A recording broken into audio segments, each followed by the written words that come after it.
Good afternoon, Johnny. Today is Friday, February 10th. The topic you assigned for me to talk about today is hats and their origin. So, I did some research, and apparently people study the origin of hats. Who would have thought? I'll get to that in a minute, but first I'd like to mention that today I'm on campus filming in public, and there are a bunch of, I'm not quite sure how to describe them, but they're like house cats, but they just run wild around campus.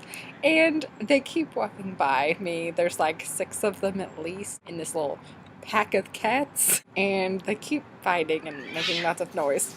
If you can't hear them, then it's probably a good thing. But if you can, then that's what it is. It's crazy cats. Back to hats. People wore hats originally because they provided protection from the elements and were used to keep people warm or protect you from the sun. And then later, hats were used as a fashion accessory because it drew attention to people's faces. Now, hats as an art form has existed primarily since the 1700s. People who design hats are known as milliners. The term came from traders who would go from Milan, Italy, and bring their wares to other parts of Europe, like in England. Someone who makes hats for women is called a milliner, and someone who makes hats for men is called a hat maker. During the Edwardian period, it was part of etiquette that women would wear hats. And regardless of where you were going, you had to wear hats and gloves. It was just part of being considered modest. During the period of Great Wars, during the 20th century, hats were used for